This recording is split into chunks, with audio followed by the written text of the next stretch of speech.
सष्टम झारखंड विधानसभा budget सत्र अब आखिरी पड़ाव पर है। ऐसे में जनमानस के मुद्दों को लेकर सत्ता पक्ष और विपक्ष के विधायकों में तीखी नोकझोंक अब लगातार देखने को मिल रही है। इसी के तहत आज जो प्रश्नकाल हुआ उसमें 4 प्रश्न पूछे गए, जिसमें 2 प्रश्न काफी महत्वपूर्ण थे।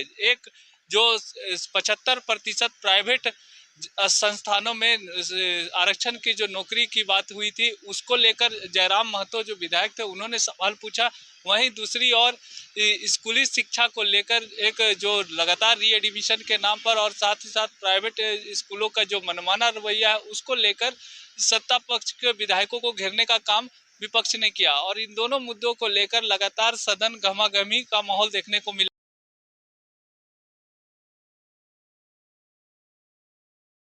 झारखंड का फाइल भी अमित शाह उस फाइल को अगर ओबीसी से प्रेम है, ओबीसी के साथ अगर वो न्याय करना चाहते हैं केंद्र सरकार अमित शाह जी, तो उस फाइल का जो प्रपोजल झारखंड से गया है 27% का अप्रूव करा दे, उसको स्वीकृति दे दे। हम तुरंत में उसके बाद में बाकी फिर कोई झंझट नहीं है, ना नियुक्ति का झंझट होगा, नहीं आपको चुनाव वगैरह का झंझट। मतलब निकाय चुनाव के लिए सरकार प्रतिबद्ध है? नहीं, निश्चित तौर से, लेकिन हर प्रक्रिया को पूर्ण करते हैं। राजेश जी, पिछले दिनों साहेबगंज में 10 दिनों के अंदर 5 पहाड़िया जनजाति की मौत हुई है बच्चे।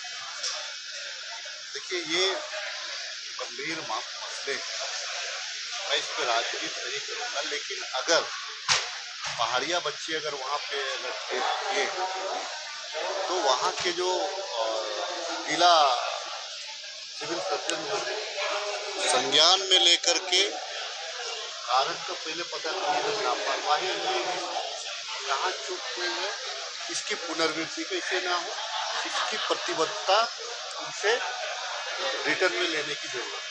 आने वाला रामनवमी अवसर भी है, लॉ एंड ऑर्डर का सवाल एक बार फिर से खड़ा होगा। देखिए, हम तो सेकुलर लोग हैं, हम तो ईद भी मनाते हैं, रूल भी मनाते हैं, रामनवमी भी मनाते हैं, और मैं तो जोर जोर से बोलता हूँ जय श्री राम, जोर जोर से। कारण है कि उसी दिन जो है, जो हनुमान जी का जो जयंती होता है बजरंग बली का, उसी का नारा है, और बाकी दिन तो मैं जय श्री राम नहीं बोलता, बाकी दिन मैं मैया सीता को भी याद करता हूँ, जय सीताराम बोलता हूँ। कल आदिवासी समाज की ओर से आदिवासी वो विद्यालय समिति कहा जाए, उससे ऊपरी कमेटी जिला स्तर का होगा, जिसमें डीसी का अध्यक्षता में कमेटी बनेगी और डीसी उसका चेयरमैन रहेंगे, और उसमें कई राज्य के जिला के पदाधिकारी सम्मिलित रहेंगे, और उसमें क्षेत्रीय एमएलए, क्षेत्रीय संसद भी उसमें शामिल रहेंगे, और उसको निर्णय लेना, उनको तो पावर दिया गया है कि पहली बार अगर कोई प्रबंधन समिति अगर बात को नहीं सुना जाता है और मनमानी करते हैं, तो हमारे ऊपरी कमेटी का ये अधिकार दिया है कि हम उससे 500 रुपया हम दंड कर सकते हैं, सेकेंड बार 1 लाख दंड कर सकते हैं, थर्ड बार हम 1.5 लाख दंड कर सकते हैं, फोर्थ बार हम 2.5 लाख दंड कर सकते हैं।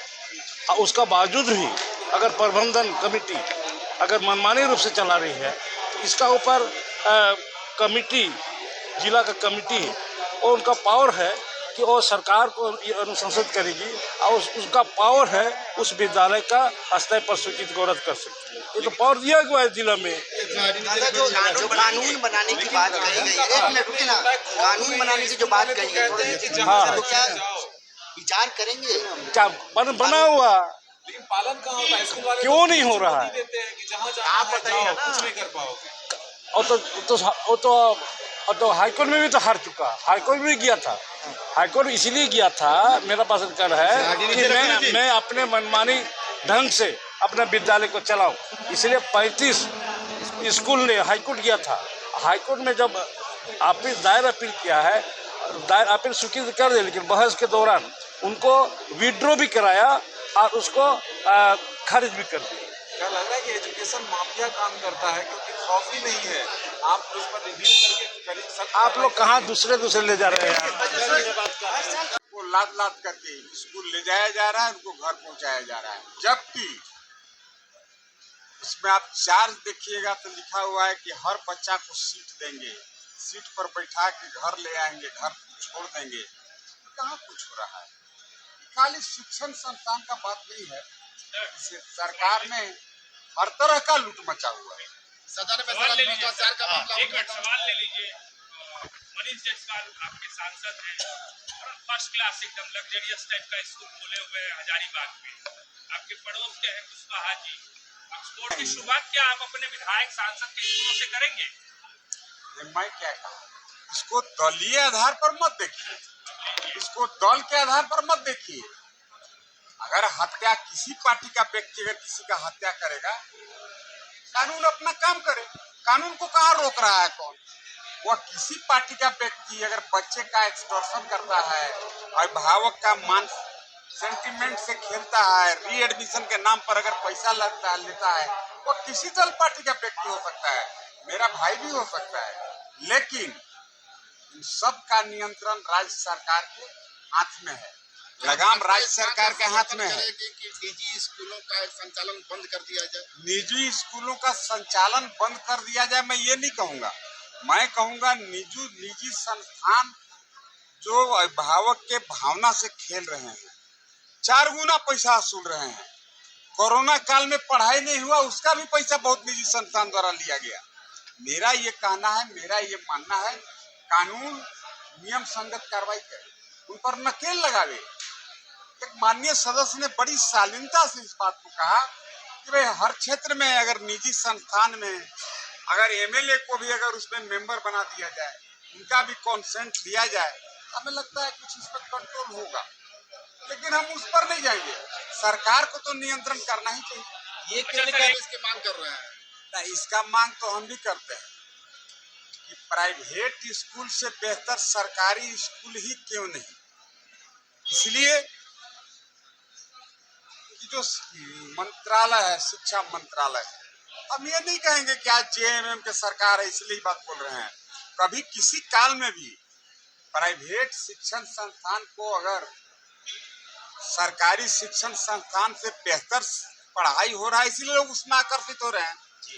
और अगर सरकारी स्कूल में भी अगर सेम पढ़ाई होगा तो लोग क्यों जाएंगे फिर? और आपको बताते हैं, प्राइवेट स्कूल के शिक्षक का तनख्वाह से दोगुना तनख्वाह सरकारी शिक्षक का है, और फिर भी पढ़ाई के नाम पर जीरो है। सरकार को पढ़ाई पर ध्यान नहीं है, रुचि नहीं है। सरकारी स्कूल में आप चले जाइए, सरकारी शिक्षक का काम है पढ़ाना, लेकिन वहाँ सरकारी मास्टर हिसाब बना रहे हैं कितना लड़का आया और कितना दाल चावल के खिचड़ी बनाया है, वोटर कार्ड भी बनाना। अच्छा विधायक जी, कल इफ्तार में आप लोग नहीं गए, आप जाते हैं इफ्तार करते हैं कभी अपने क्षेत्र में? नहीं, हम आप लोग नहीं गए मत बोलिए, हम तो आपका इंडिविजुअल अपना बता सकते हैं। हाँ बताइए। हम तो इफ्तार में नहीं गए, नहीं जाते? ना चूंकि हाल में होली मनाए थे, इफ्तार में नहीं जाते? कह जाएंगे अभी होली हुआ ना हम लोग का। तो होली वाली छुटका हो गया क्या? छुटका हो गया क्या? क्या छुटका हो गया? इफ्तार में जाना छुटका के बात नहीं है। अभी जब ताजा हम होली मनाए, फगुआ मनाए, अब आप जान रहे हैं कि नौमी भी तैयारी हम लोग कर रहे हैं। सौगाते मोदी क्या है सर? क्या सौगात है? नहीं मालूम है आपको? नहीं। अरे बताइए, बीजेपी के विधायक आपको सौगाते मोदी मालूम नहीं है?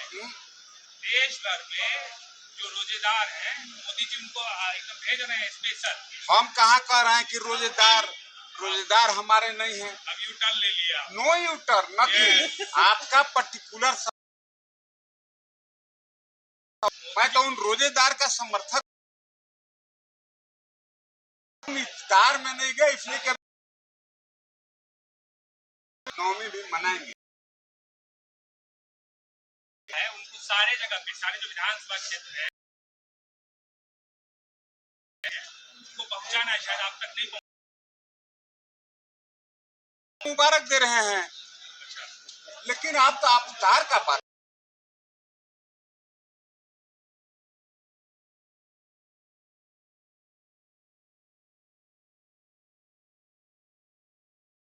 ये 2 महत्वपूर्ण प्रश्न सरकार के सामने हमने विधान मंडल पर लाया था। एक तो जो पूरे प्रदेश में नौजवानों का शोषण, नौजवानों का एक्सटॉर्शन होता है इस आउटसोर्सिंग एजेंसी के माध्यम से, उस पर बहुत प्रश्न था कि भाई जेएफआईटी को सरकार ने पूरा अधिकार दिया है। जेएफआईटी कुछ बड़े बड़े एजेंसियों को, आउटसोर्सिंग एजेंसियों को एडॉप्ट कर ली है। छोटी एजेंसियों को यहाँ ताकत नहीं देती जो राज्य की एजेंसियां हैं, और बड़ी एजेंसियां मनमानी तरीके से एक तो नौजवानों की भर्ती में भी पैसा लेता है और भर्ती के बाद जो उनके मानदेय है उसमें भी कटौती करता है, और यही एक प्रकार का शोषण है, एक्सटॉर्शन है। रिजर्वेशन भी उसमें नहीं है, यह आरक्षण के विरुद्ध भी है। सरकार ने कहा है कि नहीं, हम इसको एक बार अपने विभागीय पदाधिकारियों से दिखा करके, जो 2 सालों का एग्रीमेंट है हमने कहा उसको आपने एक्सटेंशन दे डाला है, बोला इस एक्सटेंशन का भी पुनर्जांच कराएंगे, और साथ ही साथ जो शिकायतें मिली है भिन्न भिन्न जिलों से उस जांच के आधार पर कार्रवाई करेंगे ताकि एक्सटॉर्शन रुके। और हमने यह भी प्रश्न रखा कि भाई इसके लिए सरकार कोई वैकल्पिक नीति बनाए ताकि यहाँ के नौजवानों का एक्सटॉर्शन न हो, वह एजेंसियों के द्वारा एक्सटॉर्शन न हो। सरकार ने कहा कि उस पर भी आगे हम विचार कर रहे हैं और आगे जल्दी विचार करें। एक दूसरा मामला था जो महत्वपूर्ण मामला था, आप सबने देखा होगा कि वो ओबीसी के आरक्षण का मामला है। राज्य सरकार ने कहा कि 2022 में ही 11 नवंबर 2022 को हमने महामहिम राष्ट्रपति के पास इस विधानमंडल से ओबीसी का 27%, एसटी का 28% और दलित का 12% आरक्षण, कुल 77% 10 ईडब्ल्यूएस का अनुशंसा महामहिम राष्ट्रपति को भेजा है। 2 वर्षों से वहां लंबित है। हमने कहा कि भाई इस पर तत्पर कार्रवाई हो, इसके लिए सरकार को प्रयास करना चाहिए। और तमिलनाडु के उदाहरण हमने बताया कि जिस प्रकार से वहां पार्लियामेंट में, उसमें कांग्रेस की सरकार थी देश में, पार्लियामेंट में संशोधन ला करके और उस संशोधन के माध्यम से वहां 69% आरक्षण दिया है, 50% लक्ष्मण रेखा को पार करके। यहाँ भी पार्लियामेंट देश हेतु आप माननीय प्रधानमंत्री से, माननीय राष्ट्रपति से यहाँ की सरकार गुहार लगाए, ये मैंने उनसे आग्रह किया है। सरकार ने केवल इतना कहा है कि हम इस पर विचारोपरांत आवश्यक कार्रवाई करें। प्रदीप संग्रहालय को बनाने के लिए हुई दूसरा हमने उसमें दो और पार्ट थे उसके कि भाई जो 93 संशोधन है वो ये है कि भाई 2005 में जब मनमोहन जी की सरकार थी तो देश में एक संशोधन आया संविधान में, और वो संविधान 93 संशोधन के नाम से जाना गया कि भाई हायर एजुकेशन, खास करके व्यावसायिक संस्थानों में ओबीसी को, एसटी को, एससी को नामांकन में आरक्षण मिलेगा। उन्होंने कहा कि यहाँ प्रभावी ढंग से लागू, अगर कुछ कमी है तो उसको हम आंतरिक रूप से दिखवा करके प्रभावी करने का प्रयास करेंगे।